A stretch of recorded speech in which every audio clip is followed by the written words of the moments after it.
দুয়ারে দাঁড়িয়ে 1432 বঙ্গাব্দ আর কয়েক ঘন্টা পরে উৎসবমুখর পরিবেশে নতুন বছর বরণ করবে দেশের মানুষ। এরই মধ্যে আনন্দ শোভাযাত্রার আয়োজন শেষ করেছে ঢাকা বিশ্ববিদ্যালয়। যদিও সংবাদ সম্মেলনে চারুকলার শিক্ষার্থীরা এবারে উৎসব কেড়ে নেওয়া হয়েছে বলে অভিযোগ করেছেন। আর বিএনপির সিনিয়র যুগ্ম মহাসচিব রুহুল কবির রিজভী বলেছেন, আনন্দ শোভাযাত্রা নামটি অন্য দেশ থেকে আমদানি করা না। বিস্তারিত জানাচ্ছেন নিবিড় সাহা। বাংলাদেশে বৈশাখের দুয়ারে দাঁড়িয়ে বাঙালির প্রাণের উৎসব পহেলা বৈশাখ। গান শোনায় রে বৈশাখ এলো। চলছে বাংলা বছর 1432 বরণের প্রস্তুতি, চলছে আনন্দ শোভাযাত্রার আয়োজন। এরই মধ্যে ঢাকা বিশ্ববিদ্যালয়ের চারুকলার প্রাঙ্গণ পূর্ণ হয়ে উঠেছে ছোট বড় আকারের বিভিন্ন মোটিভ ও হরেক রকমের মুখোশে। ইলিশ লোকশিল্পীদের তৈরি কাঠের বাঘ এবং ৩৬ জুলাই টাইপোগ্রাফি নির্মাণের কাজ অনেকটাই এগিয়ে নিয়েছেন শিল্পীরা। নতুন বছরের প্রত্যাশা থাকবে যেন দেশের সকলেই সবার প্রথমে ভালো থাকে, অর্থনৈতিক রাজনৈতিকভাবে দেশটা সুষ্ঠুভাবে চলতে পারে, কুসংস্কারগুলো থাকে সেগুলো বাদ দিয়ে যেন সব নতুনভাবে শুরু করা যায়, সেই প্রত্যাশাটাই করব।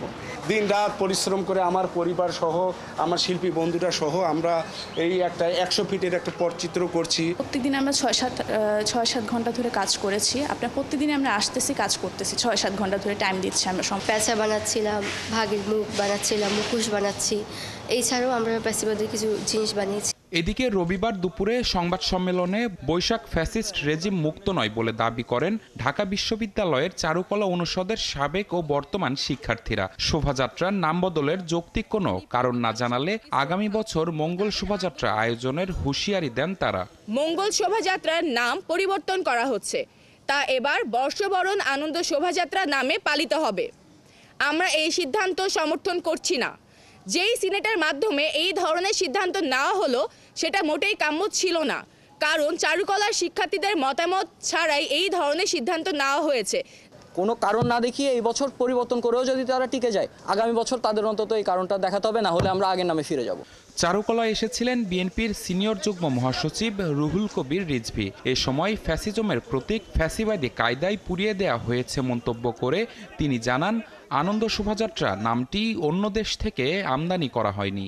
আজকে কারুকলা ইনস্টিটিউটের অনুষদে যে আমি ফ্যাসিস্টদের যে আক্রমণের এখানে বহিঃপ্রকাশ দেখলাম, যে ছাই দেখলাম, আমি তার তীব্র নিন্দা প্রতিবাদ জানাচ্ছি।